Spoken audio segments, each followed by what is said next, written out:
بسم اللہ الرحمن الرحیم۔ معزز ناظرین کرام، السلام علیکم ورحمۃ اللہ وبرکاتہ۔ نجومیوں کی جھوٹی پیش گوئیاں اور ان کے لوٹ مار کے دھندے۔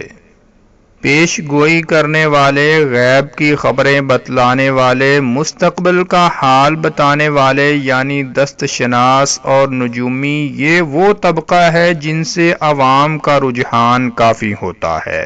عام اخباروں اور رسالوں میں بھی ان کے کالم شائع ہوتے رہتے ہیں۔ آپ کا یہ ہفتہ کیسے گزرے گا، یہ مہینہ کیسے گزرے گا، ان موضوعات کے مستقل کالم لکھے جاتے ہیں۔ ناظرین اکرام، اس کے علاوہ ان نجومیوں کی سالانہ جنتریاں بھی شائع ہوتی ہیں جن میں پورے سال کے پیش آمدہ حالات پر پیش گوئیاں کی جاتی ہیں۔ یہ پیش گوئیاں ذاتی حالات کے متعلق بھی ہوتی ہیں اور ملکی، سیاسی اور بین الاقوامی حالات کے متعلق بھی۔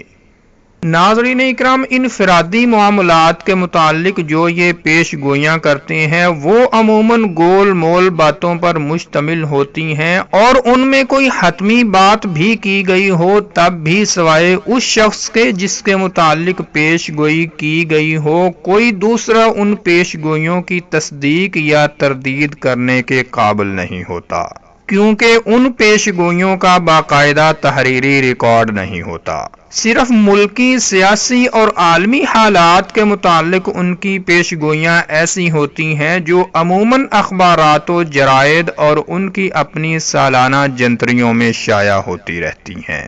اس لحاظ سے یہ باقاعدہ ریکارڈ پر ہوتی ہیں اور ان کا جائزہ لینا بھی آسان ہوتا ہے۔ معزز ناظرین اکرام، اس ویڈیو میں آپ انشاءاللہ پاکستان اور دنیا کے مشہور نجومیوں کی ملکی اور بین الاقوامی حالات پر پیش گوئیاں ملاحظہ کریں گے، جس سے آپ خود اندازہ لگا سکیں گے کہ ان لوگوں نے جھوٹی پیش گوئیاں کرنے کا ریکارڈ قائم کیا ہوا ہے۔ چونکہ عوام کے پاس ان کے جھوٹوں کا ریکارڈ نہیں ہوتا، اس لیے وہ آسانی سے ان کے دھوکے میں آ جاتے ہیں، اور اگر ان کی ایک آدھ بات سچ ثابت ہو جائے تو ان کے دعووں پر عوام کامل ایمان لے آتے ہیں اور بالآخر ان کے ہتھے چڑھ کر اپنا مال اور اپنی عزت سب کچھ گنوا بیٹھتے ہیں۔ یہ نجومی اور جادوگر کس طرح جھوٹی پیش گوئیاں کرتے ہیں اور شیطان ان کی کس طرح مدد کرتا ہے، قرآن و حدیث سے ہمیں اس کی پوری رہنمائی ملتی ہے۔ پہلے سورۃ الصافات کی یہ آیات ملاحظہ کریں۔ رب تعالیٰ نے فرمایا، ہم نے قریبی آسمان کو ستاروں کی زینت سے رونق بنا دیا ہے اور ہم نے ہی اس کی نگہبانی کی ہے ہر شریر شیطان سے۔ عالم بالا کے فرشتوں کی باتوں کو سننے کے لیے وہ کان بھی نہیں لگا سکتے، بلکہ ہر طرف سے وہ مارے جاتے ہیں بھگانے کے لیے، اور ان کے لیے دائمی عذاب ہے۔ ہاں، جو کوئی ایک آدھ بات اچک لے تو فوراً ہی اس کے پیچھے دہکتا ہوا شعلہ شہاب ثاقب لگ جاتا ہے۔ ناظرین اکرام، اس سلسلے میں صحیح بخاری کی ایک حدیث میں آتا ہے کہ جب اللہ تعالیٰ کسی حکم کا فیصلہ آسمان میں کرتا ہے تو فرشتے عاجزی کے ساتھ اپنے پر جھکا لیتے ہیں، اور رب کا کلام ایسا واقع ہوتا ہے جیسے اس زنجیر کی آواز جو پتھر پر بجائی جاتی ہے۔ جب ہیبت کم ہو جاتی ہے تو فرشتے آپس میں ایک دوسرے سے پوچھتے ہیں کہ تمہارے رب نے اس وقت کیا فرمایا؟ جواب ملتا ہے، جو فرمایا حق ہے اور وہ علی الکبیر ہے۔ ناظرین اکرام، اس دوران بعض مرتبہ ایسا ہوتا ہے کہ جو جنات فرشتوں کی باتیں سننے کے لیے گئے ہوتے ہیں اور تہ بتہ ایک دوسرے کے اوپر ہوتے ہیں، وہ کوئی کلمہ سن لیتے ہیں۔ پھر ان جنات میں سے اوپر والا نیچے والے کو، وہ اپنے سے نیچے والے کو سنا دیتا ہے، اور وہ کاہنوں، نجومیوں، جادوگروں وغیرہ کے کانوں تک پہنچا دیتے ہیں۔ ان کے پیچھے فوراً آگ کا شعلہ شہاب ثاقب لگتا ہے، لیکن کبھی کبھی تو اللہ کی مرضی سے وہ اس کے آنے سے پہلے ہی دوسرے کو پہنچا دیتا ہے، اور کبھی پہنچانے سے پہلے ہی جلا دیا جاتا ہے۔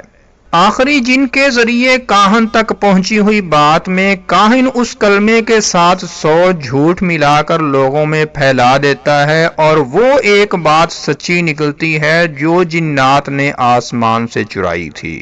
لوگ اس کاہن کے مرید بن جاتے ہیں کہ دیکھو یہ بات اس کے کہنے کے مطابق ہی ہوئی ہے۔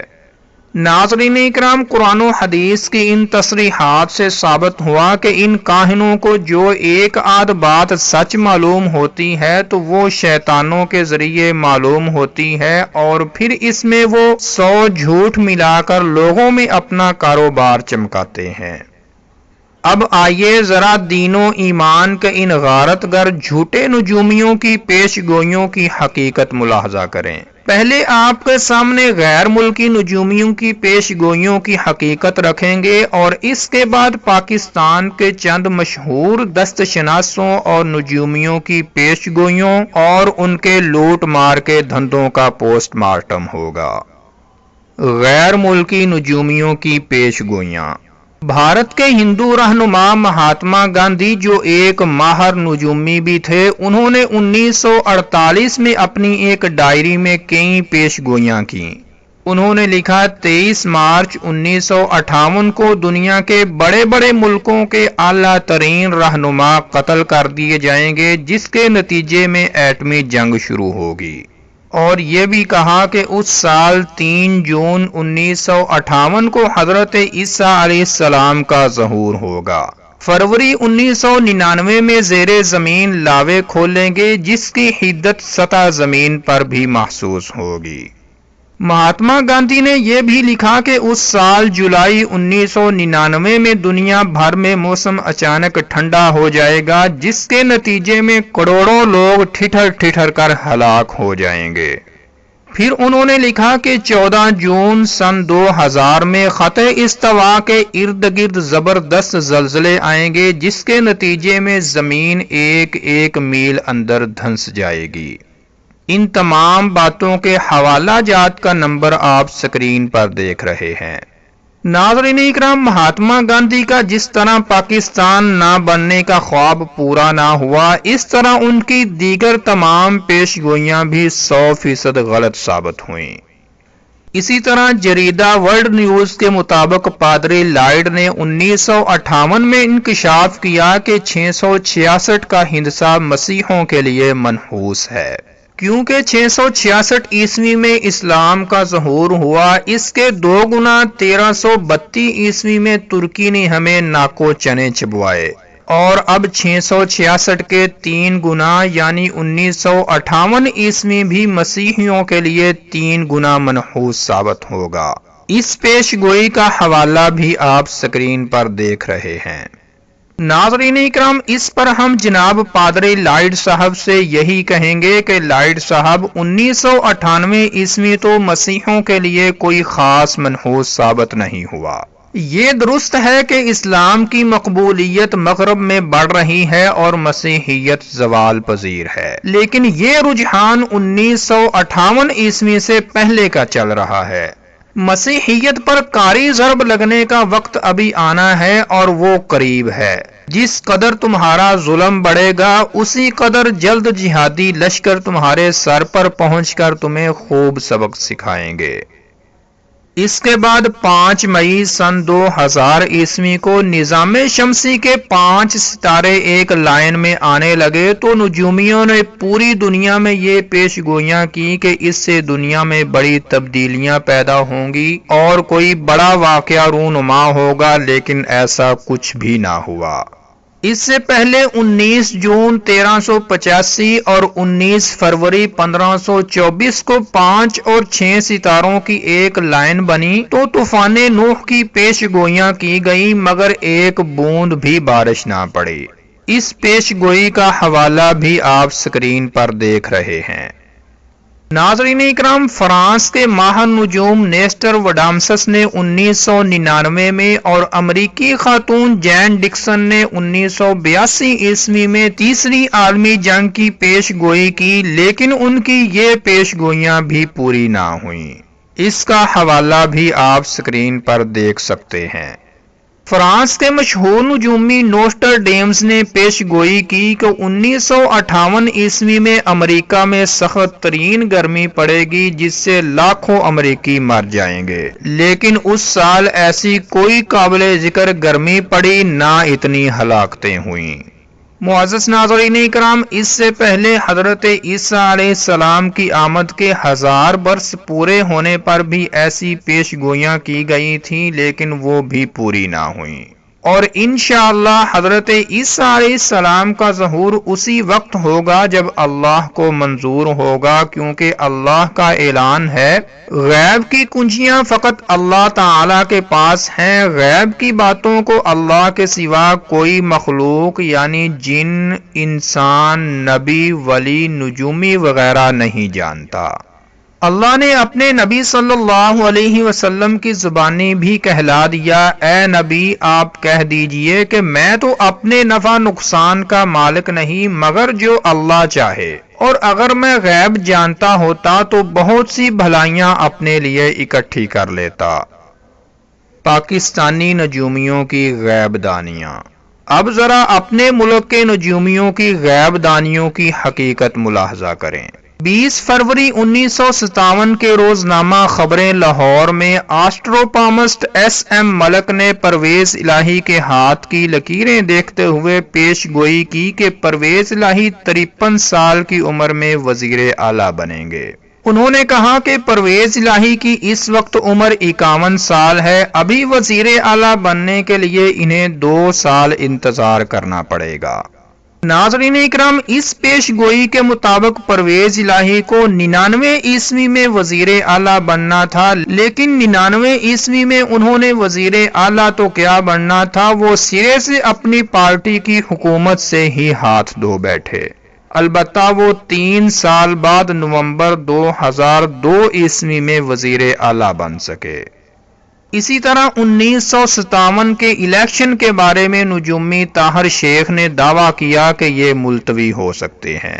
پروفیسر فضل کریم کا اصرار تھا کہ الیکشن مقررہ وقت پر نہیں ہوں گے، لیکن وہ ایک دن بھی لیٹ نہ ہوئے۔ ناظرین اکرام، یہ فضل کریم صاحب آج کل دعوے کرتے پھرتے ہیں اور پورے لاہور میں اشتہار لگاتے پھرتے ہیں کہ ان کی پیش گوئیاں مہینے اور تاریخ کے حساب سے پوری ہوتی ہیں، جبکہ یہ فضل کریم صاحب اپنے نجوم خانے میں ایک عورت سے زیادتی کی کوشش میں جیل کی سیر بھی کر آئے ہیں۔ اس کا حوالہ آپ سکرین پر دیکھ رہے ہیں۔ اسی طرح اس نجومی نے قاضی حسین احمد کے متعلق کہا کہ وہ اپنی نشست پر کامیابی حاصل کریں گے، حالانکہ وہ اس دفعہ الیکشن ہی نہیں لڑے۔ ناظرین اکرام، اسی طرح نواز شریف دور کے مشہور ماہر علم نجوم اسسٹنٹ آڈٹ آفیسر محمد یاسین وٹو نے بھی 1957 میں یہ دعویٰ کیا کہ نواز شریف حکومت اپنی آئینی مدت پوری کرے گی۔ اس سلسلے میں ان کی تمام پریشانیاں اور مشکلات اگلے سال 20 اپریل 1958 تک پوری ہو جائیں گی۔ اسی طرح 5 مارچ 1999 کے نوائی وقت میں یاسین وٹو نے یہ دعویٰ کیا کہ رواں سال کے آخر میں امریکہ کے صدر بل کلنٹن امریکہ کی صدارت سے محروم ہو جائیں گے اور واجپئی پر 27 اکتوبر کے بعد قاتلانہ حملہ ہوگا۔ ان میں سے بھی کوئی بات ان کی درست ثابت نہ ہو سکی۔ ناظرین اکرام، ان تمام باتوں کو دیکھتے اور سمجھتے ہوئے ایک عقل مند اور ذی شعور اس بات کو سمجھ جاتا ہے کہ ان جادوگروں، نجومیوں اور کاہنوں کی حقیقت کیا ہے۔ اسی لیے نبی صلی اللہ علیہ وسلم نے اپنی امت کو واضح طور پر تنبیہ کر دی کہ جو شخص کسی کاہن، نجومی، دست شناس، جادوگر وغیرہ کے پاس آئے اور اس کی بات کی تصدیق کرے تو اس نے محمد صلی اللہ علیہ وسلم کی شریعت کا انکار کر دیا۔ بخاری میں حضرت زید بن خالد جوہنی رضی اللہ تعالی عنہ سے روایت ہے کہ ایک دن حدیبیہ میں رات کی بارش کے بعد رسول اللہ صلی اللہ علیہ وسلم نے ہمیں صبح کی نماز پڑھائی۔ نماز سے فارغ ہو کر لوگوں کی طرف متوجہ ہو کر فرمایا، جانتے ہو تمہارے رب نے کیا کہا؟ صحابہ نے جواب دیا، اللہ اور اس کا رسول خوب جانتے ہیں۔ فرمایا اس نے کہا کہ میرے بندوں نے صبح کی تو کچھ تو مومن تھے اور کچھ کافر۔ جس نے کہا کہ اللہ کے فضل اور اس کی رحمت سے بارش ہوئی وہ مجھ پر ایمان لایا اور ستاروں کا انکار کیا، اور جس نے کہا کہ یہ بارش فلاں فلاں ستارے کی گردش کی وجہ سے ہوئی اس نے میرے ساتھ کفر کیا اور ستاروں پر ایمان لایا۔ گویا اللہ تعالی نے ستاروں کے ساتھ یا منحوس اثرات پر ایمان رکھنے والوں کو کافر قرار دیا، لیکن یہ نجومی حضرات رات دن لوگوں کو اسی چکر میں گرفتار رکھتے ہیں کہ تمہارے لیے فلاں ستارہ اچھا اور برا اور فلاں دن یا ہفتہ تمہارے لیے منحوس ہوگا۔ تو ناظرین کرام، یہ تھی آج کی ویڈیو، اور اگر آپ عامل، بابے اور پادری کے متعلق ویڈیو دیکھنا چاہتے ہیں کہ وہ لوگوں کے عقائد کے ساتھ کیسے کھیلتے ہیں تو اوپر کراس کے بٹن پر کلک کر کے دیکھ سکتے ہیں۔ السلام علیکم ورحمۃ اللہ وبرکاتہ۔